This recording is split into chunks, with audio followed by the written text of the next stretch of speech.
A terceira pessoa. Veja só, nós dois estávamos indo muito bem. Legal.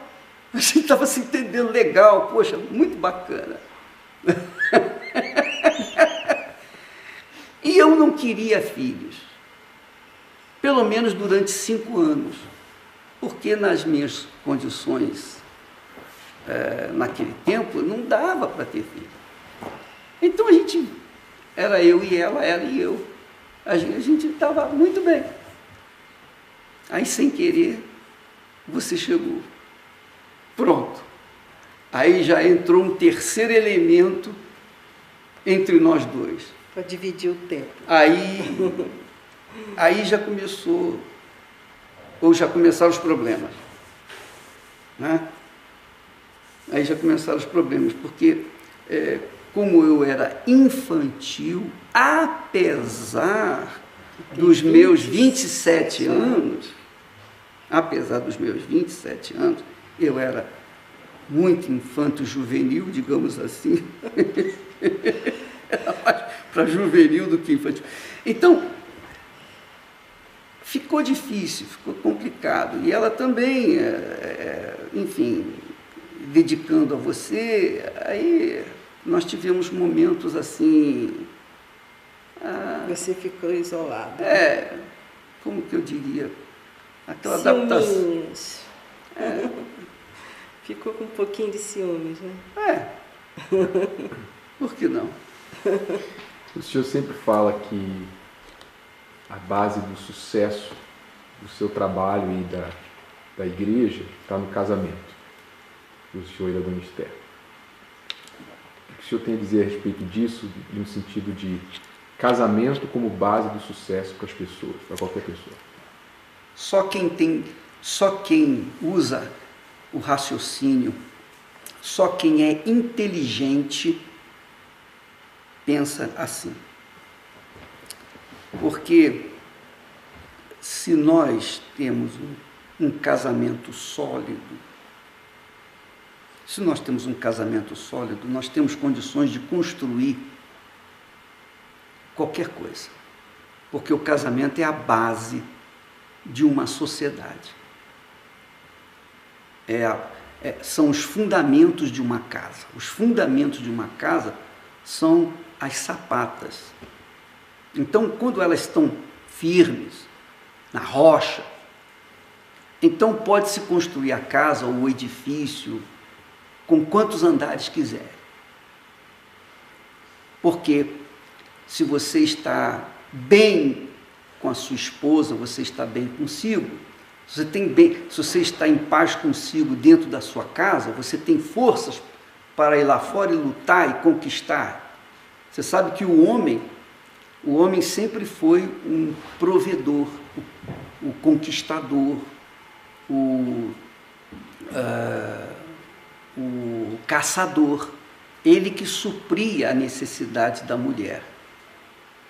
Então, se eu estivesse bem com a minha esposa, então eu estaria em condições de ir lá fora, caçar, lutar, conquistar, vencer, sem ter maiores problemas. Ia depender das minhas forças. Então, uma esposa, como auxiliar, ela dá força para a gente. A mulher dá força para o homem. A mulher dá força. Ninguém nasceu para ser ermitão. Ninguém nasceu para ser uma ilha.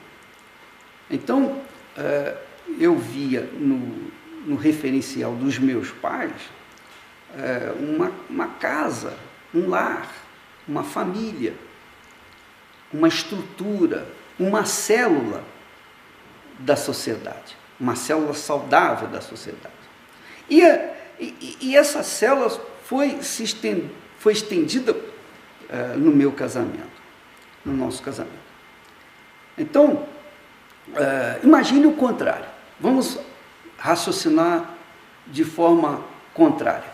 Suponhamos que eu me casasse, mas continuasse vivendo uma vida de solteiro.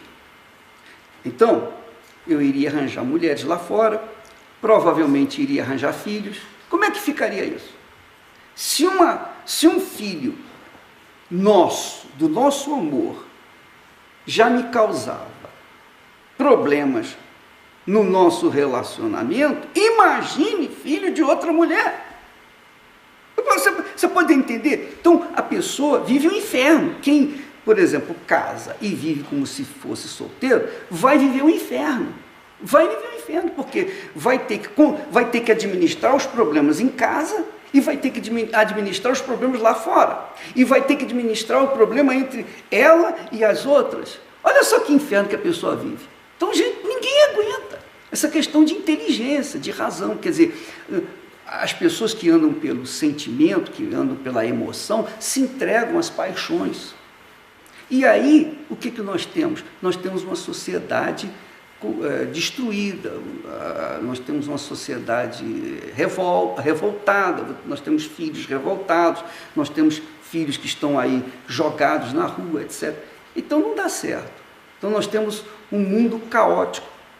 Nós trabalhamos com a cabeça, nós não trabalhamos com o coração. Essa é a realidade. Esse me parece ser o segredo do casamento. Porque o casamento não é só você olhar o corpo, a beleza, a juventude, né, a virilidade dos jovens. O casamento, depois que você casa, então você fica naquele arroz com feijão. Feijão com arroz.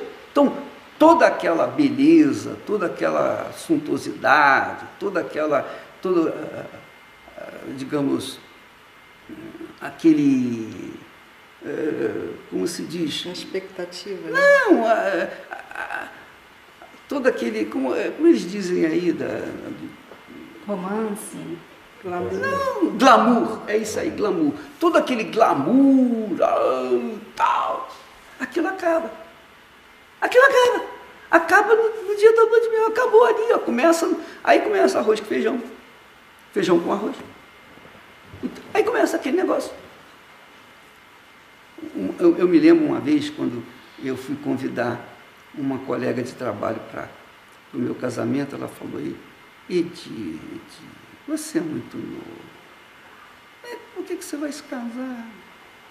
Você vai ficar no arroz com feijão? Você vai se amarrar? Eu falei, olha, o nome dela é Laílda. Eu falei,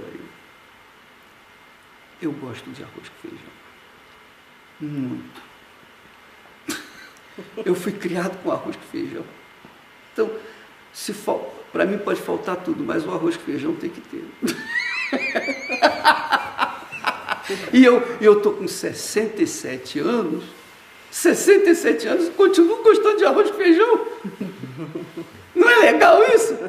Não mudei. Olha, eu conheço comidas, comida francesa, italiana, as outras comidas estrangeiras, português. Eu conheço todo tipo de comida, mas para mim não tem nada melhor do que o arroz com feijão.